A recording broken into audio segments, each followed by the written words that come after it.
Bem-vindos ao Doxa Episteme. No episódio de hoje falaremos sobre o grande filme A Sociedade dos Poetas Mortos, sobre a perspectiva filosófica de Immanuel Kant.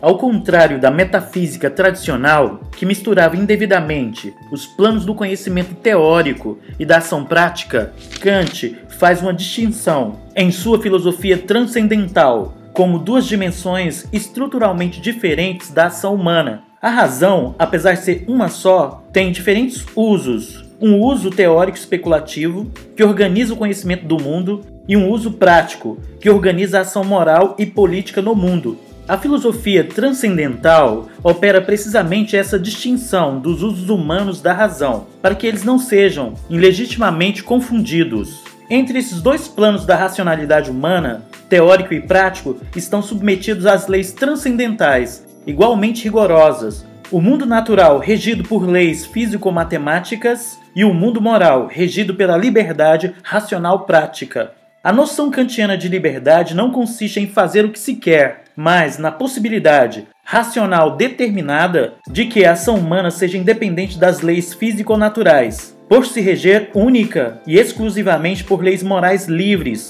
que a própria razão, em seu uso prático, dá a si mesma.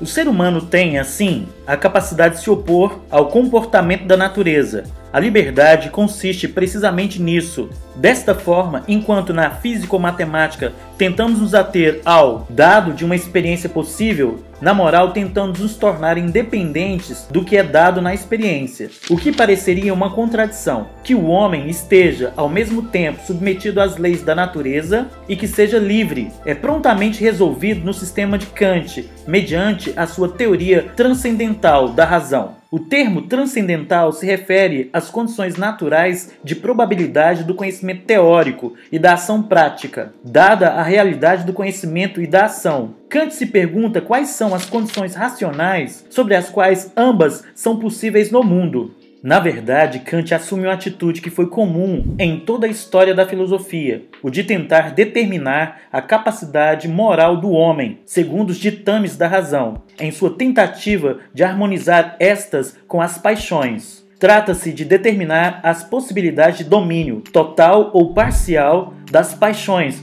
por meio da força da razão. A filosofia, tanto clássica quanto moderna, sempre sustentou que este domínio é possível e que a razão deve poder se sobrepor aos ditames da sensibilidade. No caso particular de Kant, este domínio do sensível por parte da razão ocorre no interior de uma complicada teoria da razão pura, que pressupõe que a realidade se dá na razão humana em dois âmbitos diferentes e não contraditórios, como fenômenos, no nível do conhecimento teórico, determinado por leis naturais, e como noumenon, no nível da ação prática livre. Só fazendo essa distinção é possível a ação moral. Apesar de Kant admitir que uma ação moral plenamente livre, sem nenhuma determinação sensível, é extremamente difícil de ocorrer concretamente, ou talvez impossível, ao menos em toda a sua sublime pureza.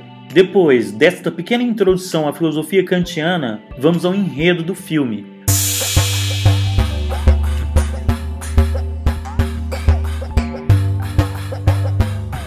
A ação de Sociedade dos Poetas Mortos se desenrola na década de 1950 e começa quando chega à Academia Welton, uma conservadora escola do ensino médio da Nova Inglaterra, um professor diferente, John Keating, Robin Williams, que aplica em suas aulas de poesia e literatura metodologias libertárias, baseadas na independência do pensamento, no estímulo à criatividade e na discussão crítica e aberta de velhos valores estabelecidos. Suas palavras de ordem mais parecem tiradas de Nietzsche do que de Kant. Colha logo os seus botões de rosa.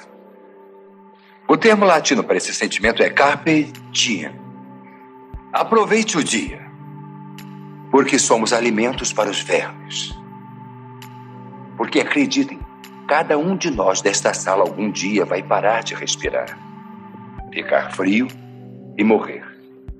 Carpe diem aproveite o dia, tornem a vida extraordinária. Uma metodologia de trabalho que, já de saída, parece fortemente inadequada para esse ambiente hiperconservador e autoritário, cujas 4 máximas guias são nada mais nada menos do que tradição, honra, disciplina e excelência. Esta aparente falta de estratégia se agrava pelo fato de Kitchen, um ex-aluno do colégio, ter sido, é de supor, formado de acordo com esses mesmos princípios, motivo pelo qual podemos pensar que Kitchen bebeu deles e sabia perfeitamente que se tratava de princípios fanaticamente adotados pelos diretores do estabelecimento. De algum modo, por outro lado, a pessoa de Kitchen é a própria personificação do fracasso destes mesmos valores. Todos os alunos da sua turma são, de uma maneira ou de outra, afetados pelo impacto da personalidade do novo professor, o que os leva a se questionarem pela primeira vez a respeito das suas reais potencialidades e desejos. Todos os jovens começam a pensar na vida de uma outra maneira e, sobretudo, adquirem uma coragem quase sobrenatural para conseguir o que querem,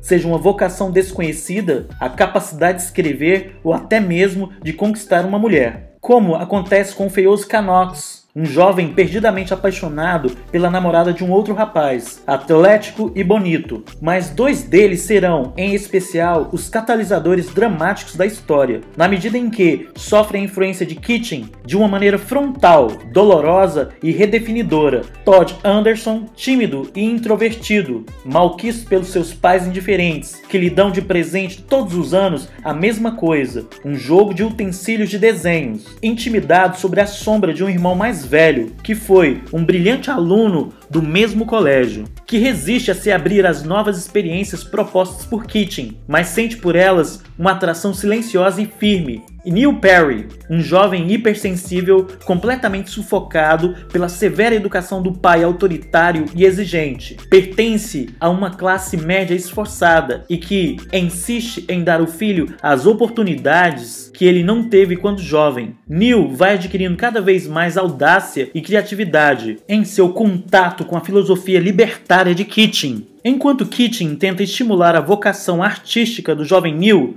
o pai ameaça tirá-lo do colégio e enviá-lo a uma academia militar, já que ele não quer que o filho continue com atividades teatrais, que para ele não tem nenhum futuro, sem jamais se perguntar o que é que o jovem realmente quer ou como é a sua personalidade. A tensão do conflito chega a extremos insuportáveis. Em uma conversa com o professor Kitchen, o jovem exclama, desolado: Eu estou cercado. Não está, não. Obrigado a abandonar a peça de teatro que estava representando com grande sucesso e imensa realização pessoal, o jovem se suicida com o revólver do pai, na sala da sua casa, na noite anterior da ida para o colégio militar, onde teria de passar 10 anos da sua vida fazendo o que não lhe interessava e nem recompensava. As autoridades da academia de Welton consideraram que foi Kitchen o responsável pela tragédia, e o revolucionário professor de poesia é sumariamente julgado e expulso, através de um documento assinado compulsivamente pelos próprios alunos. Mas no dia em que o professor parte, os alunos, liderados pelo outrora tímido e hesitante Todd, prestam-lhe uma homenagem clamorosa e emocionante, colocando-se de pé sobre os bancos e gritando o nome dele, no meio de uma severa aula ditada pelo professor substituto. Emocionado, Kitchen só pode sussurrar: Obrigado pela homenagem.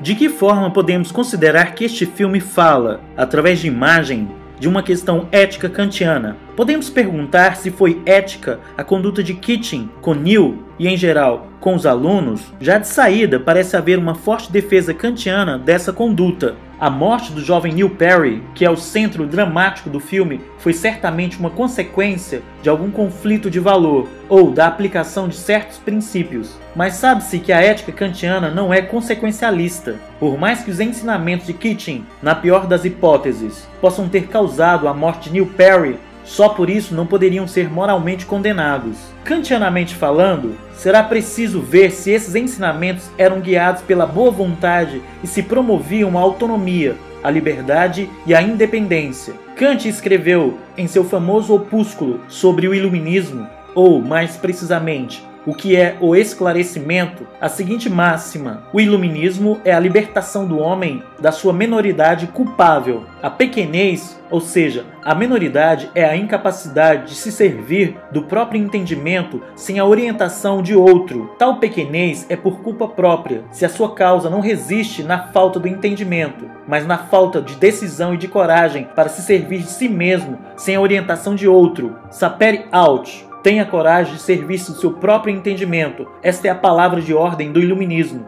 Isso parece presumir precisamente o delírio educador e formador do professor Kitchen, quando ele diz a um dos colegas que está formando os alunos para que pensem por si mesmos. Este lhe responde, escandalizado e irônico: pensadores livres com 17 anos? Quando Kitchen os incentiva, por exemplo, a criarem seus próprios poemas e a desenvolverem sua própria criatividade, um dos colegas diz a Kitchen: quando perceberem que não são Byron ou Shakespeare, vão odiá-lo. Kitchen defende o ideal do iluminismo, baseado na independência do pensamento, plenamente defendido por Kant. A aplicação dos princípios de emancipação do próprio pensamento poderiam ter vítimas, como Neil Perry, mas estas consequências, sem dúvidas lamentáveis, não afetariam em nada a superioridade moral daqueles princípios, ao menos não em uma ética abertamente não consequencialista, como é a ética de Kant. Mas o diretor filósofo desse filme transita por um caminho utilitarista consequencialista e não kantiano, tentando mostrar, segundo parece, que o responsável pela consequência desastrosa, o suicídio de Neil, não foi Kitchen, mas na verdade o pai autoritário e a estrutura educacional repressora do Colégio Welton. Mas este argumento é errado, ou melhor, desnecessário, no estrito ponto de vista kantiano. Na verdade, Neil se suicidou em virtude de uma tensão insuportável criada tanto por Kitchen quanto pelo pai, pelas autoridades do colégio e até pelos próprios colegas da turma. A busca de consequências é totalmente inconducente, dada a contingência do mundo, e não serve para encontrar o verdadeiro motivo moral das ações. Mesmo que Kitchen tenha sido, e possivelmente foi, corresponsável por essa morte, sempre será possível, através de um raciocínio a priori, diferenciar as convicções de Kitchen e as do pai de Neil, do ponto de vista moral. Enquanto as intenções do primeiro eram libertárias, promoviam a autonomia, o engrandecimento da própria pessoa, o aumento do respeito próprio e da dignidade, as intenções do pai eram somente sensíveis, embora empiricamente compreensíveis, simplesmente baseadas no orgulho e na reivindicação, na frustração e na falta de reconhecimento da pessoa do outro. Esta consideração que determinará a situação do ponto de vista moral e não a ocasionalmente paranoica e sempre muito imprecisa identificação dos responsáveis pelas consequências. Na realidade, se julgado por uma moral consequencialista, não kantiana, Kitchen é culpável por essa morte, pelo menos em parte. Foi ética sua conduta ao estimular os alunos potencialidades e vontades para as quais não estavam suficientemente preparados? Não foi inteiramente irresponsável ao colocar em suas mãos inexperientes valores tão novos e audazes que só podiam entrar em rápido conflito com as estruturas repressoras do colégio, das quais Kitchen era plenamente consciente? Ele era, segundo nos informaram em seguida, ex-aluno deste mesmo colégio e sabia que a sua ideologia tradicionalista era muito forte, que era uma loucura desafiar as autoridades com aulas ministradas nos jardins, dando gritos, guiadas por metodologias alternativas e fugindo de toda a ortodoxia pedagógica. Assim como o pai de Neil queria projetar no jovem o que ele não havia conseguido fazer. Você não entende, Neil. Você tem oportunidades que eu nunca sonhei ter e não vou deixar desperdiçá-las. Eu tenho que lhe dizer o que eu sinto. O quê? Vamos, diga o que é. Não se poderia dizer algo semelhante de Kitchen? Na verdade, mostra-se Kitchen fazendo o que realmente gosta. Adoro ensinar, diz ele ao jovem Neil em um certo momento, e, portanto, não como um frustrado. Mas será que não existiria em seu íntimo uma espécie de necessidade de recuperar-se, de incentivar a criatividade poética dos alunos, dada sua própria incapacidade de se transformar em um artista, sendo obrigado a continuar eternamente trabalhando como um professor? Seu próprio passado como membro da mítica Sociedade dos Poetas Mortos mostra que ele alimentou grande expectativa de desenvolvimento criativo.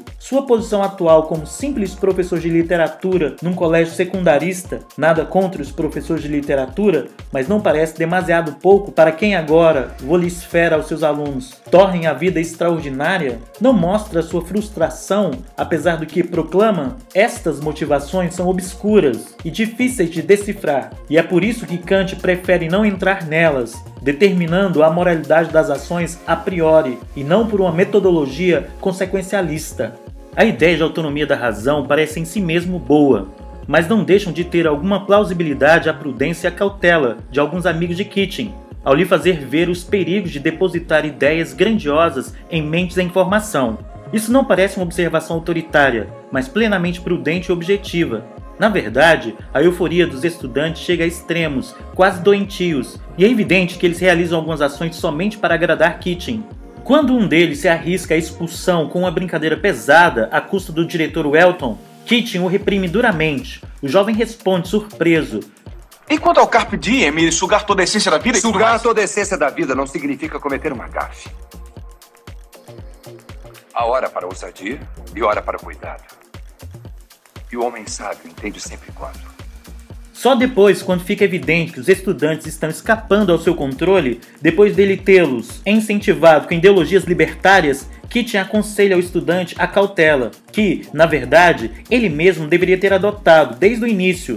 Fazer-se expulsar não é ousado, é estúpido. Há momentos em que se deve ser cauteloso, estratégico. Mas a brincadeira do jovem não representa um desafio menor e menos estratégico do que o próprio jeito imprudente e provocador que Kitchen tem de dar às suas aulas. Por outro lado, os ensinamentos de Kitchen, por mais que seu conteúdo iluminista esteja fora de suspeita do ponto de vista da moralidade intrínseca, às vezes se aplica de modo igualmente autoritário, como por exemplo, quando ele declara que o livro de introdução à poesia do Sr. Pritchard é uma porcaria e ordena aos estudantes que arranquem as primeiras páginas. Kitchen estaria perdido se o julgássemos utilitarista ou empiricamente, do ponto de vista das consequências dos seus atos. Só que kantianamente ele está salvo. Carpe. Ouviram?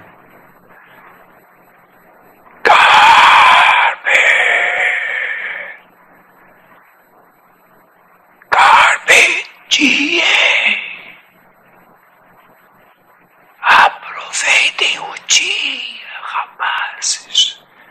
Tornem suas vidas extraordinárias. Na verdade, os ensinamentos iluministas de Kitchen entraram em um complicado conflito com as estruturas repressoras constituídas pela academia e pela educação autoritária paterna de Neil. E foi o conflito que o motivou, consequentemente, à tragédia, o suicídio do jovem. Nesse sentido, a filosofia transmitida pelo filme, considerar Kitchen um bode expiatório e as autoridades do colégio e pais vilões absolutos, acaba sendo um pouco cega e parcial. Assim, os conceitos de imagem, de liberdade, de determinação, escolha, etc., vinculados pelas imagens do filme, podem ser discutidas do ponto de vista racional. Isso pode ser visto como um limite para o caráter impositivo da imagem. Pode-se dizer que, mais uma vez, o filme vai além das intenções do seu criador. Nesse sentido, talvez a filosofia esteja mais impositiva e dogmática do que a filosofia imagética. Porque um filme acaba mostrando toda a situação na plenitude da sua vivência, permitindo que se adote uma postura diferente da reforçada pela apresentação particular dos fatos, proposta pelo diretor. Não se ouve falar a respeito do que fez Kitchen, mas vê-se Kitchen fazendo o que fez, e portanto alguém pode ver isso sempre de uma outra maneira. Se a educação repressiva não tivesse existido, o suicídio do jovem não teria ocorrido. Se não tivesse aparecido Kitchen para provocar o conflito com a educação autoritária anterior, presumivelmente o suicídio tampouco teria ocorrido. O jovem Neil teria continuado negociando prudentemente com a autoridade paterna, por meio de pequenas renúncias, como a renúncia a continuar trabalhando no anuário antes de ter a primeira aula com Kitchen, sem que as coisas chegassem a extremos irreconciliáveis. A chegada de Kitchen tornou esse tipo de negociação impossível e, por conseguinte, difícil negar a sua parcela de responsabilidade em todo o processo que se desencadeou a partir daí. Trata-se de uma autêntica tragédia na qual a introdução de valores bons, criatividade, liberdade de pensamento, etc., acaba tendo consequências calamitosas. Talvez uma prova empírica, certamente não kantiana, de que os ensinamentos de Kitchen não são intrinsecamente maus ou danosos reside no fato de Canox acabar triunfando ao conquistar a garota que ama, quando tudo parecia se opor a ele, em virtude das mesmas ideias e atitudes libertárias que levaram Neil ao suicídio. Se vamos falar de consequências, os ensinamentos de Kitchen tiveram, como todas as ações humanas, consequências boas e más. Certamente, um psicanalista poderia dizer que um suicídio nunca é motivado por circunstâncias tão claras e conscientes, que, apesar da existência de conflito entre os ensinamentos libertários de Kitchen e a educação autoritária e repressiva do colégio, e também da família, isso não constitui fatalmente um motivo de suicídio. O jovem evidentemente tinha algum tipo de tendência a resolver conflitos dessa maneira, e este conflito,